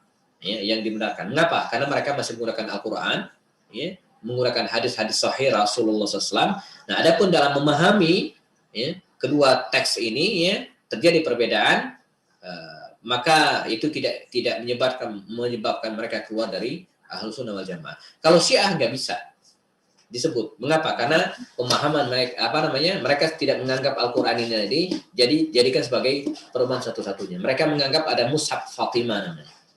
Ya, dan ini di luar Ahlus Sunnah wal Jamaah. Atau Ahmadiyah nggak bisa disebut Ahlus Sunnah wal Jamaah. Mengapa? Karena mereka menganggap ada nabi setelah Rasulullah, namanya Mirza Ghulam Ahmad. Enggak. Oke ya, paham ya. Kemudian dari dia Herawati, akhir-akhir ini saya menemui kasus di mana anak muda zaman ini masih belum yakin dengan keislamannya sampai ada yang mengatakan tidak percaya dengan Tuhan, ateis. Dan mereka ingin diberikan kejelasan atau dinasihati. Bagaimana cara menasihatinya dan atau mematahkan argumen mereka yang berkaitan dengan akidah. Ya ini basic ini ya. Ini pelajaran SD ya, tentang mengenal Tuhan. Ya. Saya ngajar di kampus AK itu ada tema sendiri itu ya, mengenal Tuhan. Bahwa hari ini teman-teman sekalian siapapun yang memburu kebenaran, mencari kebenaran, bisa dipastikan ya dengan objektif apa adanya. Jangan tendensius, apa adanya, pelajari Islam. Insya Allah dia akan menemukan hidayah. Ya. Nah yang masih ateis tadi itu dia nggak belajar. Ya, dia nggak belajar. Coba, saya punya cerita ya di Melbourne, Australia. Saya pernah ketemu ada seorang pria lah ya. Dia mungkin usianya sudah 40-50 tahun ya. Dia lahir dalam keadaan non Muslim, ateis. Ibunya Kristen Katolik, bapaknya ateis. Artinya dia nggak punya agama ya. Sampai suatu saat ketika dia tumbuh dewasa, bekerja menjadi seorang profesional ya. Lama-kelamaan dia mikir, sepertinya Tuhan itu ada. Dia mulai berpikir. Maka dia melakukan pengembaraan ya, ilmiah, dia dipelajari agama-agama yang ada di Melbourne, Australia. Dia pelajari Kristen, bahkan bukan hanya dipelajari, dia masuk, dibaptis dan ikut ibadah. Tapi lama-kelamaan dia mendapatkan ada banyak kontradiksi dalam agama tersebut. Hindu, Buddha, semua dipelajari. Sampai terakhir Islam. Ya, dia nggak pelajari Islam. Temannya nanya, Yosef namanya. Yosef, kenapa Anda tidak belajar Islam? Kata dia apa? Ngapain saya pelajari agama teroris? Gitu. Jadi di otaknya itu sudah tergambar Islam itu teroris, Islam itu agama tukang bunuh, tukang bom gitu kan. Jadi dia udah anti aja dulu, sudah anti Islam gitu ya. Tapi lama-kelamaan dia mikir, dalam hati mengatakan, wah, saya tidak adil kalau begitu. Nah, dia mulai berpikir wajar, objektif. Kalau Islam itu teroris, tukang bom, tukang bunuh, ya saya gampang tinggalkan, sebagaimana saya meninggalkan yang lainnya. Maka pelan-pelan dibuka Al-Quran, dipelajari satu-satu, dibertanya, dan endingnya dia masuk Islam. Nah, maka statementnya apa? Siapapun Anda ya, yang tidak yakin dengan agama, belajar. Ya, cari informasi. Gitu ya. Insya Allah Anda akan menemukan kebenaran, dan itulah Islam. Sebab Islam ini liqaumi yaqilun, ya, untuk orang yang berakal. Ya. Orang gila nggak masuk gitu ya, nggak masuk seruan untuk mendapatkan hidayah, enggak. Ya, jalan liqaumi yaqilun. Ya. Jadi untuk kaum yang berakal Islam ini. Ya. Jadi bukan untuk orang yang tidak berakal. Jadi kalau Anda punya akal, maka belajar Islam. Maka insya Allah menemukan kebenaran. Dari aspek Anda ahli kimia, belajar Islam. Dari aspek keilmuan Anda, buka Al-Quran, insya Allah menemukan kebenaran. Ya. Anda ahli bahasa, ya, belajar Al-Quran dari aspek bahasa, Anda akan menemukan kebenaran insya Allah. Anda ahli apa lagi? Fisika khususnya. Saya mungkin cerita sedikit menarik. Di Amerika dulu teman-teman sekalian, di sebuah artikel dikisahkan ada seorang Yahudiyun, ya, berkebangsaan Amerika. Sudah orang Yahudi Amerika lagi. Gimana nggak sebel dia terhadap Islam pada awal. Ya. Dan dia melihat banyak atau ada beberapa hal yang menurut dia tidak adil terhadap Islam. Dia masuk pada konten Islam, belum pada akidahnya. Dia masuk dari aspek itu. Misalnya salah satu yang menggelitik hatinya di antara ketidakadilan Islam itu, kalau wanita katanya ya, dicerai oleh suaminya, kenapa harus ada masa iddah? Laki-laki enggak, ya, tidak perlu masa iddah. Ini dipelajari teman-teman sekalian, dan endingnya dia masuk Islam. Nah, jadi ya, judul tesisnya itu ya ketika dia membahas hal ini apa? Masa kita menurut Al-Quran dapatkan hidayah. Ya. Padahal dari itu aja tuh, enggak yang lain gitu ya. Nah, jadi kembali ke pertanyaan bahwa mereka yang ateis tadi ya, dia belum belajar tuntas. Silakan belajar Islam, berikan bahan-bahan yang bagus kepadanya, doakan nasihati dengan bagus, insya Allah ya, dia akan mendapatkan hidayah. Tapi dengan syarat fair, objektif. Jangan belum apa-apa udah tendensius, ya nggak bisa. Ya. Dari Ramadan Aziz, sebetulnya Ahmadiyah itu akidahnya seperti apa Ustaz? Sudah ada fatwa sesat, tapi yang saya lihat di wilayah saya dan di wilayah lainnya ya, kegiatan pergerakan masih terus. Bahkan sampai mau mendirikan gedung serbaguna dan ya. Jadi sudah divonis oleh para ulama, MUI dan kemudian seterusnya bahwa mereka sesat. Ya. Kesesatan mereka mengatakan bahwa Mirza Ghulam Ahmad ya, itu nabi. Ada nabi setelah Muhammad. Itu pangkalnya. Ya. Mereka tidak tidak meyakini bahwa Muhammad SAW itu khatamul anbiya, ya, penutup para nabi. Itu masalahnya. Nah, sisanya kalau itu udah masalah, maka mereka punya masalah lain. Bahwa nabi baru ini, yang namanya Mirza Ghulam Ahmad ini, ya, punya kitab suci, namanya Zikroyat. Nah, itu udah. Dari situ aja udah salah. Ya, dari paham ini yang keliru, gitu kan. Nah, walaupun nanti mereka terpecah juga pembagian-pembagian, tapi secara umum itu akidah basic dari orang-orang Muhammadiyah. Dan terus sekarang ada pergerakan ya, sesat apapun ajaran, apalagi di Indonesia ini udah tahu banget sesat. Dulu teman-teman sekalian, saya ingat masih aktif sebagai wartawan, ada siapa tuh yang di Bogor dulu ya, Musaddaq, ada yang ingat? Musaddaq yang ngaku nabi kan, itu dari orang-orang dekatnya itu ketahuan banget sesat, dia nggak punya background pelajar agama, nggak pernah pesantren, lalu tiba-tiba ngaku jadi nabi, bahkan dia menyendiri di gunung mana gitu kan, sambil membuka bajunya, ya, telanjang, itu kan jelas sesat, tapi ada aja pengikutnya. Jadi jangan menakar sesuatu itu dengan pengikut gitu kan. Musailamah Al-Kadzdzab itu jelas namanya Al-Kadzdzab, masih banyak juga pengikutnya. Jadi di zaman Rasulullah, ya, di akhir menjelang beliau meninggal, di awal pemerintahan Abu Bakar Siddiq, itu kan banyak nabi palsu. Di antaranya adalah Musailamah Al-Kadzdzab. Itu jelas. Kata pengikutnya mengatakan begini, kami tahu Muhammad itu amin, jujur, terpercaya. Dan kami tahu Musailamah itu kadzdzab. Tapi kami berada di pihak Musailamah. Gitu. Karena mereka satu suku. Jadi tidak jadi patokan. Ya. Kemudian, ya, maksud imannya tidak sempurna itu apakah tetap dianggap beriman? Ya, atau sama sekali tidak dianggap beriman? Lanjutan dari pertanyaannya.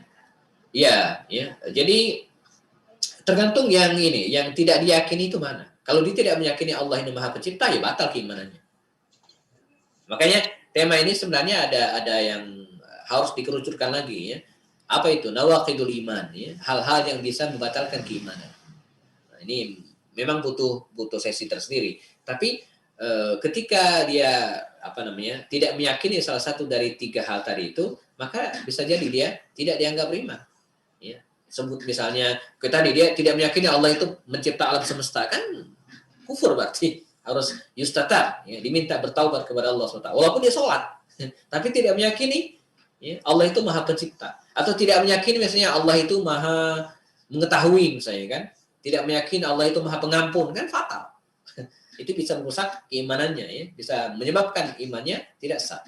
Ismi Muftahdina. Assalamualaikum Ustaz, saya ingin bertanya bagaimana cara membiasakan dan meningkatkan rasa ingin berdoa kepada Allah Subhanahu Wa Taala.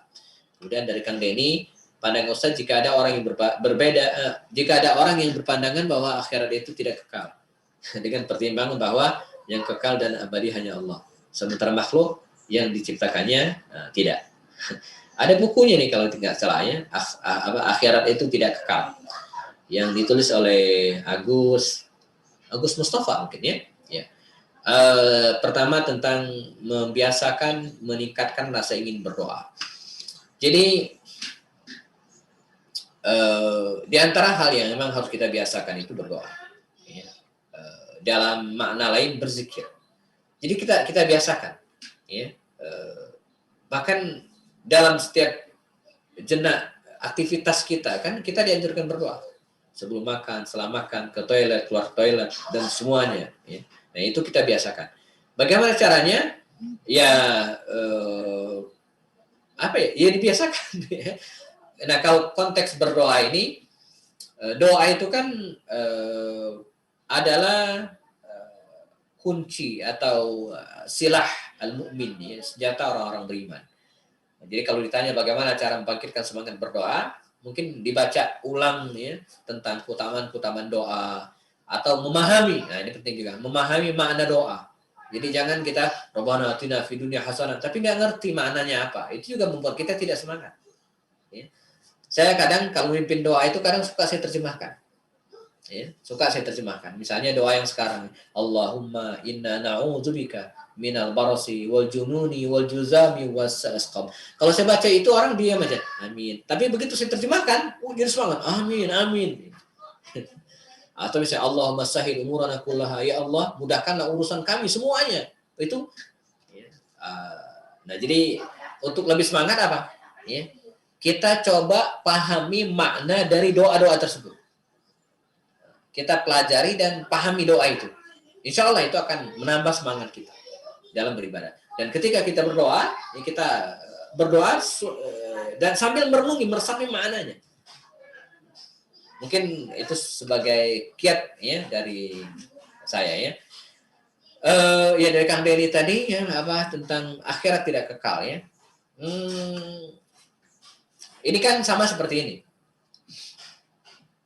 Al-Quran ini pemahamannya sempat muncul di masa pemerintahan Khalafah Bani Abbasiyah di era Imam Ahmad bin Hanbal, ya, tentang Al-Quran. Al-Quran ini makhluk atau bukan? Ya. Al-Quran ini makhluk atau bukan? Ini pertanyaan. diawali dengan Allah itu Khalik. Selain Khalik, makhluk. Berarti Al-Quran ini adalah makhluk. Ini kalau nyampe sini, ini udah bahaya. Ya, dengan menyebut Al-Quran ini makhluk. Al-Quran bukan mushafnya ya, bukan kertasannya, tapi Al-Quran itu. Ya. Dulu pemerintahan dinasti Abbasiyah memaksakan kepada penduduknya untuk mengatakan bahwa Al-Quran itu makhluk. Mengapa? Karena Allah satu-satunya Khalik. Ya. Allah itu Khalikun. Wa ghairillahi, dan selain Allah itu makhluk. Kan nggak mungkin ada makhluk lain gitu kan, selain dia, selain Allah. Ya. Sama seperti tadi bahwa Allah itu satu-satu zat yang kekal. Di luar kan musnah. Ya. Kullu man 'alaiha fan. Nah, ini cara berpikirnya. Nah, tapi Imam Ahmad bin Hanbal punya senjata. Ya, punya pemahaman yang lain. Dia ngotot walaupun dicambuk, disiksa dan masukkan penjara, dia tetap mengatakan Al-Qur'an laisa makhluqan, bukan makhluk. Laisa min khalqillah, bukan ciptaan Allah gitu kan. Bukan bikinan Allah. Ini bukan makhluk maksudnya. Lalu apa? Al-Quran adalah kalamullah. Nah, ya. Dia adalah kalam Allah. Jadi bukan makhluk. Jadi kalau kalam Allah ya nggak mungkin salah. Kalau makhluk bisa salah. Nah, kembali ke kalimat kullu man 'alaiha fan, semua yang ada di muka bumi ini ya, itu musnah. Ya. Sementara akhirat itu kekal dengan izin Allah. Dan tidak ada sesuatu pun yang bisa melarang sesuatu yang diinginkan oleh Allah. Sesat. Jadi kalau Allah pengen akhirat itu kekal, nggak ada yang bisa membantah. Ya. Kalau ada yang bisa membantah, berarti melarang lebih dari Allah SWT. Dan itu nggak mungkin. Jadi begitu ya. Bagaimana Muhammad Zain ya, Ustaz ingin bertanya, apakah setan dan dajjal ketika sebelum diciptakan ditanyakan dan bersaksi seperti manusia sebelum lahir? Atau setan dan dajjal sudah ditentukan mutlak oleh Allah untuk menjadi setan? Apakah ada pemilihan mau menjadi setan atau dajjal atau makhluk yang lain? Oke. Pertama, definisi setan ya. Kalau kita bedakan ya, setan itu adalah segala sesuatu yang bisa menghalangi orang ya, untuk mendekatkan diri dan beribadah kepada Allah, itu setan. Mungkin yang dimaksud di sini adalah iblis ya, dulu ya, ketika diciptakan Adam alaihissalam. Jadi awalnya mereka makhluk beriman kepada Allah Subhanahu wa taala. Ya, sampai kemudian Allah menciptakan Adam alaihissalam, mereka diperintahkan sujud ya, kepada Allah Subhanahu wa taala, bahwa sajada al malaikatu ajmaun ya, malaikat semuanya sujud ya, illa iblis, kecuali iblis. Dia enggak ya. Wa fasaqa an amri rabbik, dia fasik dan mengingkari perintah Allah Subhanahu wa taala. Jadi awalnya mereka orang yang beriman. Bukan orang, maksudnya zat, makhluk yang beriman. Tapi kemudian fa fasaqa. Ya, dia ingkar. Ya, dia murtad. Dia keluar dari ketentuan Allah, akhirnya dia menjadi musuh Allah SWT. Nah, Dajjal ya juga sama. Dia diciptakan Allah Subhanahu wa taala dan nanti kita ya, ini kan agak ribet pertanyaannya. Berarti Allah menciptakan setan? Iya, gitu kan? Allah menciptakan yang semua ini, semua yang ada di muka bumi ini, termasuk Dajjal juga. Termasuk juga iblis, ya, termasuk juga jin yang jahat, termasuk juga korun, itu Allah ciptakan semua ya, dengan kekuasaannya gitu kan. Nah, selanjutnya di dalam dunia ini teman-teman sekalian, Allah menciptakan dua kutub yang dikenal dengan al-haq wal batil. Allah ciptakan al-haq dan batil. Nah, maka makhluknya ini bertebaran ya, memilih tentu dengan izin Allah dan kuasa Allah juga untuk berada pada dua kutub ini. Fihimul haq, ada yang bergabung dalam al-haq dan ada yang bergabung dalam kebatilan. Dan ini yang mewarnai dunia. Setan, iblis, dajjal, apalagi ya, korun, Firaun, siapa lagi? Namrus, nah itu berada dalam kutub al-batil pada masa-masa yang berbeda. Korun pada zamannya, ya, Firaun pada masanya, dajjal juga suatu saat nanti pada masanya, mungkin sekarang belum gitu kan. Iblis setiap masa berada dalam ya, grup ya, al-batil. Nah, di sisi lain ada al-haq, ya, para nabi, para aulia, orang-orang saleh gitu kan. Ini berada di dalam hak. Dan ini selalu ada. Selalu ada. Enggak sesoleh-solehnya para nabi, sesolehnya Nabi Ibrahim, ada musuhnya. Sesolehnya Nabi Musa, ada musuhnya. Sesoleh-solehnya Nabi Soleh, ada juga musuhnya. Dan begitulah Allah menciptakan alam semesta ini. Ya. Termasuk juga Dajjal, setan yang dikenal tadi. Oke, kita cukupkan mungkin. Ya, sudah dicukupkan. Baik, teman-teman. Ya, kita cukupkan. Jazakallah khair. Silakan Kang Denny, saya serahkan. Yang sudah menyampaikan. Ya, alhamdulillah jazakallah khair Ustaz yang sudah menyampaikan ilmunya sangat bermanfaat sekali. Apa Ustaz, sebelum sesi ini berakhir, kami dari panitia ada 2 door prize. Kami minta izin kepada Ustaz untuk memilih 2 pertanyaan terbaik dari kolom pertanyaan. Bisa dari YouTube juga atau bisa dari kolom pertanyaan langsung. Tafadhol Ustaz. Oke, saya acak saja ya pertanyaan dari dari peserta. Ini saya semoga adil ya, tidak ada kecenderungan siapapun ya. Ya, bismillah. Yang dapat pertama dari pertanyaan di Zoom ya, Kang Arif Rahman Hakim. Masih berada di lokasi kah, Kang Arif? Selamat mendapatkan hadiah dari panitia. Kemudian satu lagi ya, saya tidak sempat lihat Zoom, tapi sepertinya tadi ada yang bertanya lewat Zoom ya. Maaf, lewat YouTube. Yang bertanya lewat YouTube. Ada 2. Ada 2 pertanyaan Ustaz dari YouTube. Pertama? Yang pertama atas nama Epsah Aji, yang kedua dari Wan Agus. Oke, yang kedua dapat hadiah atau door prize Epsah Aji. Jadi satu dari Zoom, satu dari YouTube. Ya, jazakallah khair. Baik, sama. Ya, bagi peserta yang tadi mendapatkan door prize dari panitia, harap menghubungi panitia nanti. Itu sebuah buku dari karangan Ustadz Happy Andi Bastomi, insya Allah akan diberikan. Masya Allah, jazakallah khair Ustadz atas ilmu yang telah disampaikan pada kami semua pada kesempatan siang hari ini. Jazakallah khair, semoga bermanfaat untuk kami semua dan dapat menimbul amal kebaikan untuk Ustadz. Ya mungkin Ustadz, silakan bisa untuk meninggalkan. Biar teman-teman bisa melakukan aktivitas yang lainnya mungkin ya. Jazakumullah khairan. Assalamualaikum warahmatullahi wabarakatuh. Waalaikumsalam warahmatullahi wabarakatuh. Dan juga untuk rekan-rekan yang berada dalam YouTube, sudah kita bisa akhiri. Saya cukupkan dengan alhamdulillah rabbil alamin, dan ditutup sementara sebelum dikembalikan kepada MC. Doa ketua majelis, subhanakallahumma wa bihamdika asyhadu an la ilaha illa anta astaghfiruka wa atubu ilaik. Saya kembalikan kepada Ustadz Acep Ansor. Mangga Ustadz. Baik, alhamdulillah, terima kasih kepada Ustadz Denny Arianto dan Ustadz Happy Andi Bastomi yang telah